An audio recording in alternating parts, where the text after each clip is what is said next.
Welcome back to Smallholding on a Shoestring. Today you find me up in the veg growing area where we're going to be having a quick run around to see how I am preparing the veg plot for winter.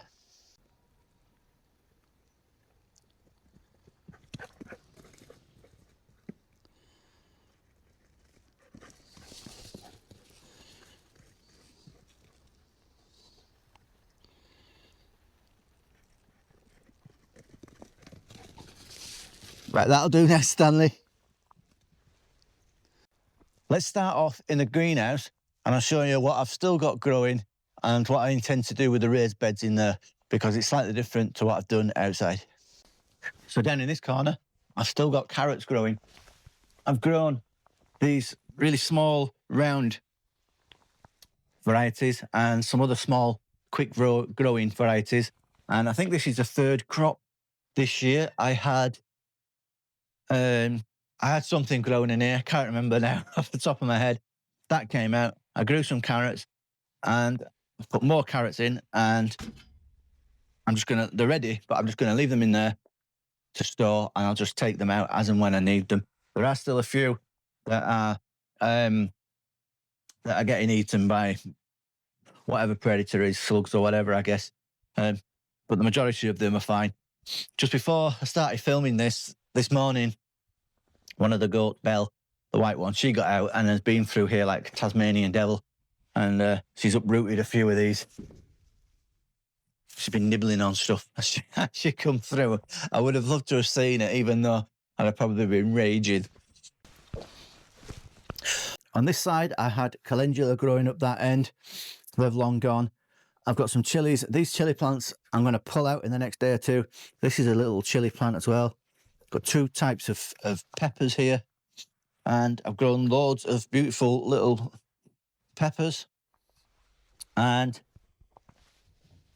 I'm just waiting for the last couple of peppers to ripen, and then those are going to get pulled, and that raised bed I'm going to fill with compost.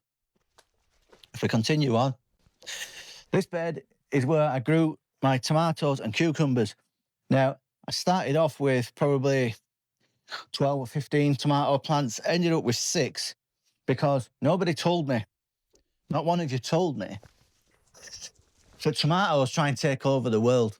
They really do. I had 6 plants in here and I was constantly pruning them back, and I can't imagine how much they would have grown if I'd not been pruning them back. It's like they want to take over the world. Even when you put cuttings on the compost heap, the cuttings start growing. It's absolutely crazy. So next year I will grow tomatoes again, but I'll be slightly more selective in which varieties I grow, and I'll probably just have a couple of plants, because 6 plants was just far too many tomatoes for me. Becky doesn't eat tomatoes. It was just me, and I ended up making a lot of sauces, pasta sauces and things like that. Just anything that would use up a lot of tomatoes. I grew cucumbers in here as well. I had 2 cucumber plants, and that was fine. That was the right number of cucumbers. So in this bed now, I've got to rake out the old tomatoes that have fallen off and that are in the soil, and then I'm going to fill it with compost. I'll show you which compost I'm going to use in a moment when we go outside. On the opposite side, there was a really nice lettuce there, and Bella's has destroyed that. And these are the last of kohlrabi that I've got growing. These ones have all been eaten by slugs and whatnot, so they're going to get pulled.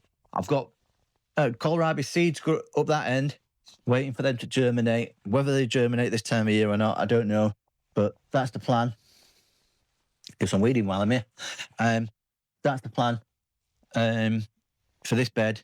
Kohlrabi seeds, see if I can get them growing through the winter. Maybe some winter salads in here as well. So up this end, I had potatoes growing in there, and potatoes growing in these buckets and sacks. I will grow potatoes again next year. That goes without saying. I grew loads, and I easily got a year's supply of potatoes. But I won't grow any in beds. It's so easy to grow them in buckets or in sacks that there's no need to grow them in beds. Digging out every potato was a nightmare when you can just tip a bucket into a wheelbarrow and that's the job done. In here, I had onions and garlic growing.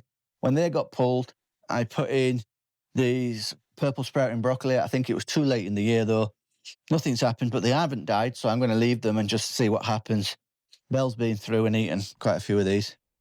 The second crop of peas that I had up that end, those have gone, and I had more kale plants in here. I think I've grown in this one bed this year. I've grown kale, Swiss chard, radishes. I've grown a lot of radishes. I really enjoyed growing radishes. French breakfast with a variety. I will definitely grow radishes again. So in this bed anyway, I'm waffling on.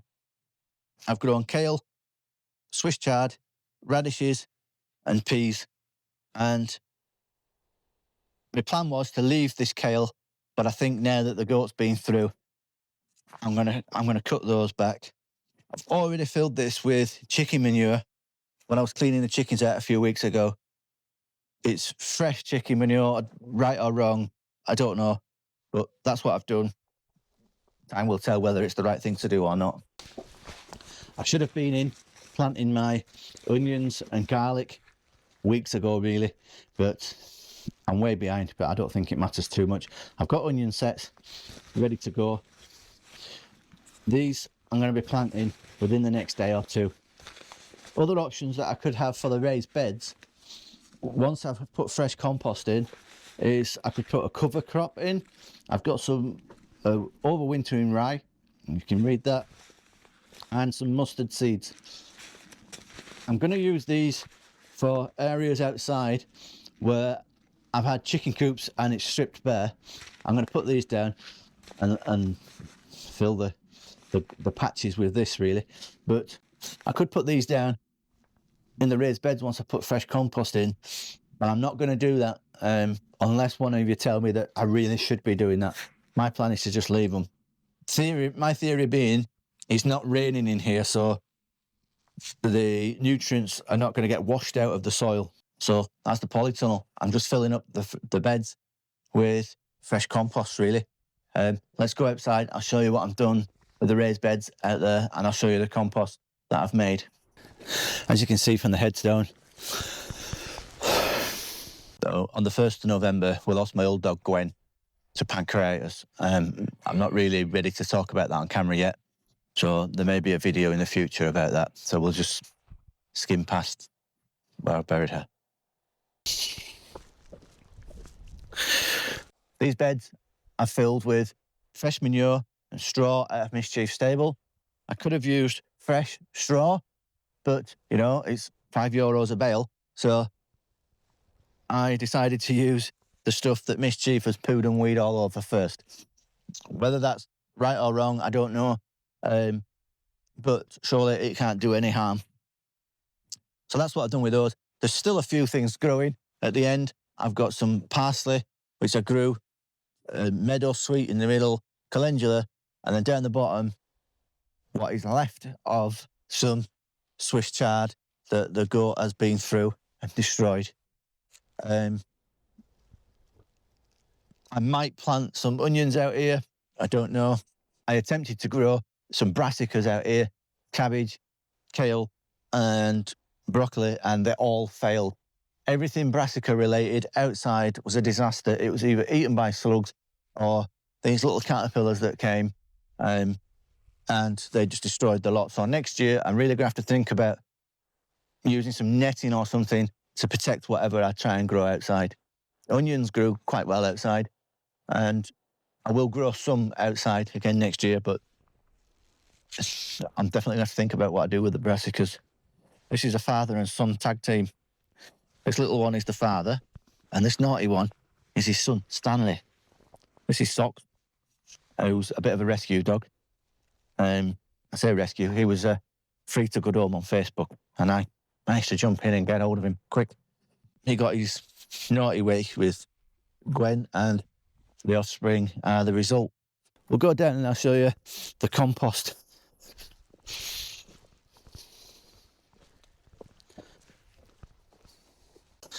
This is just one of my compost piles.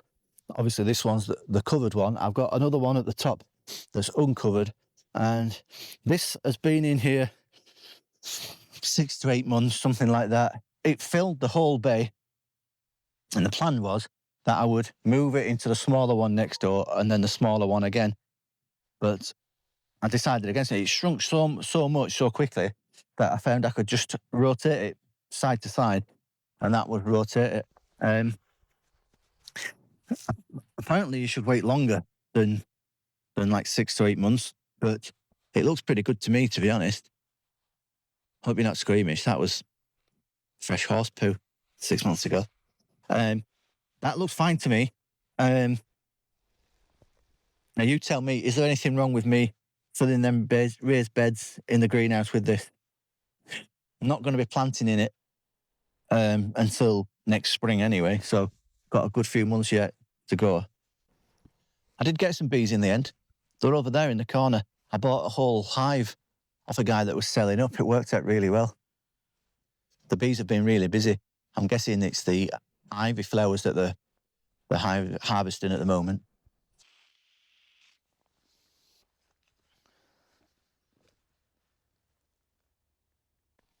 I said in the previous video that I was going to go and look at a billy goat. That never happened in the end. The guy just stopped answering his phone, so no billy goats here, I'm afraid. Before I go, I should do a big shout out to my friends Paul and Claire. They're absolutely crazy. They've moved here from Australia, never been to Ireland before, and they've bought a derelict cottage. But you know what? They're absolutely flying with it. If you want to check out their channel, I'm sure they'd much appreciate a subscribe. I believe it's called, let me get this right, our Irish Cottage and Garden. I'll put a link to it in the oi, you two naughty dogs. A link to their channel in the description. Go and check them out, give them a subscribe. Their videos are getting better and better all the time. And it's all focused on the house at the moment. So yeah, if you're interested in cottage restoration, check that out. Are you done now, Socks? Yeah? Having a bum scratch? Yeah?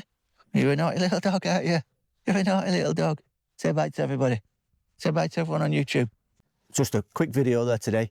Thank you all for watching, and I'll see you again next time.